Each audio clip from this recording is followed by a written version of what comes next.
Wanted to talk a little bit about the affinity process and find out how this isn't actually a promo for Affinity, it's just a promotional that they put together for me to teach you guys off of on the new American tea experience. So, the new American tea market. How big is the market? U.S. tea market is at $7.4 billion right now.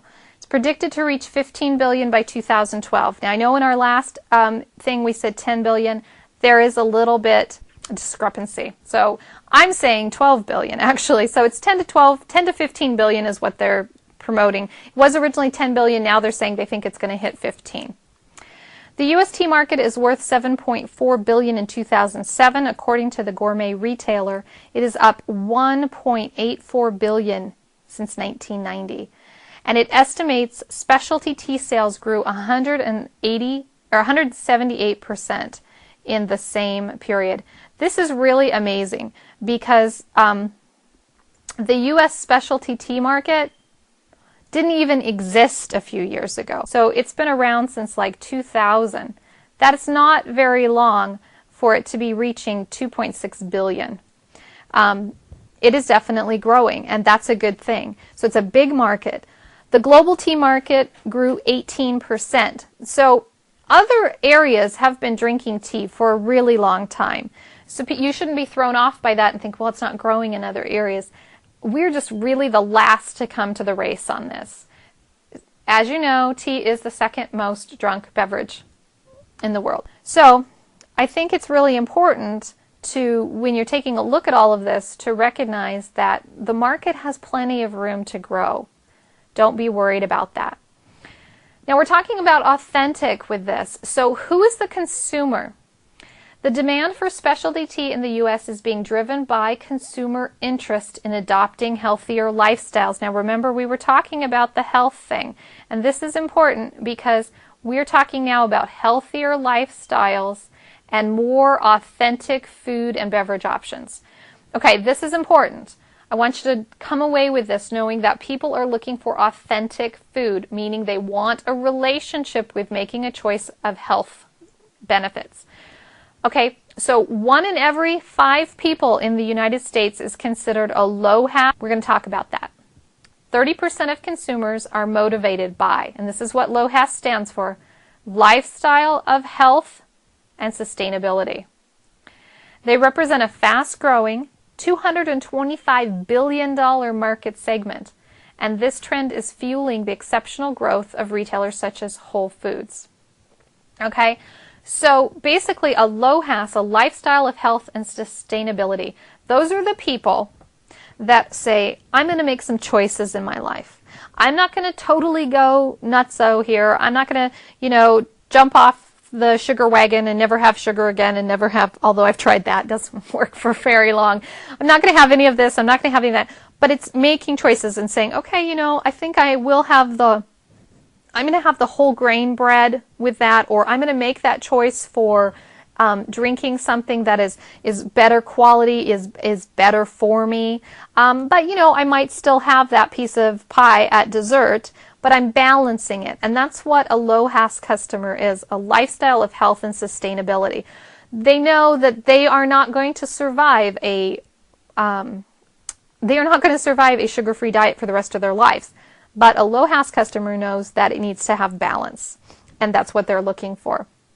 They are also consumers that are willing to pay a premium for a more authentic food and beverage option. So it's a process of education, and that is happening with the national changes and the consumers. The National Coffee Association of America reported that 72% of their consumers would pay more for a beverage if they believed it to be better than an alternative option. Case in point with tea, there was a bunch of people out there that convinced us, what? That Wulong Oolong was the tea that was going to help you lose weight. And people thought that was authentic, and so they purchased that. Wulong Oolong is a tea, as is many, many teas, and it is not any better than any other tea from what we can find. Okay, authentic is defined as closer to the original form.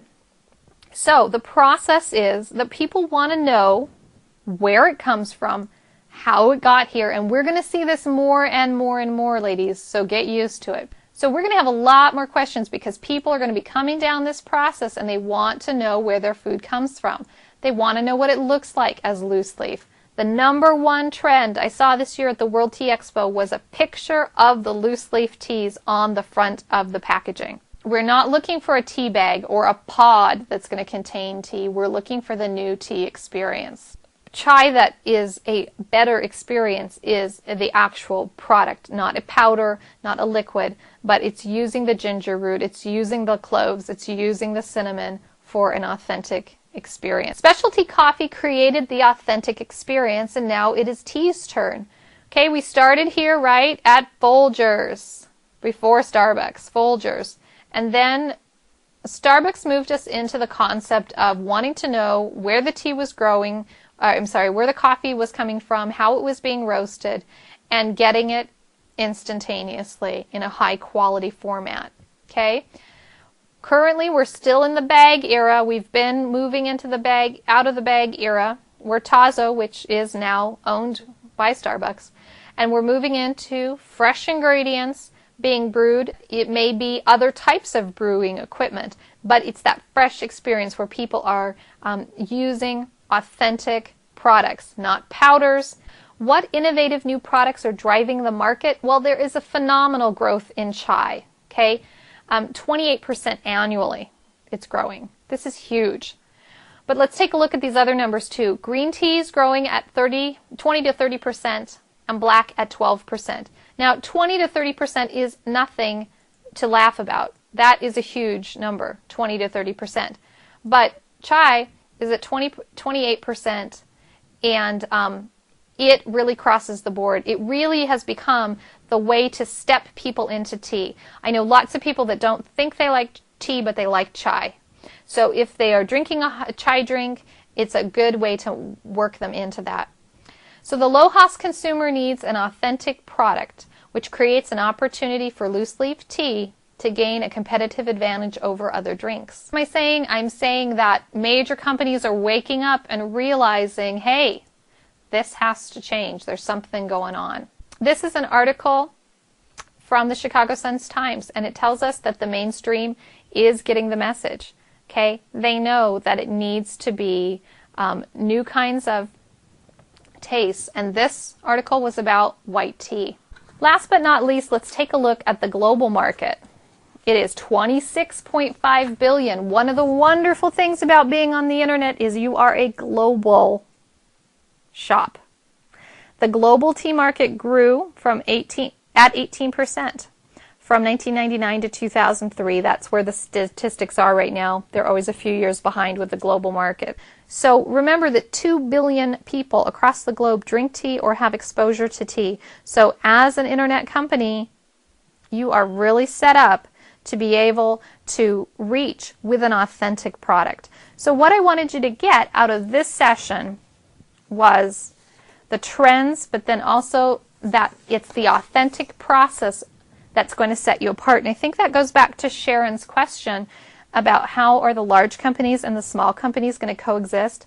The small companies really are going to have much more of a relationship, and I think that's what's important, the relationship with the authentic process.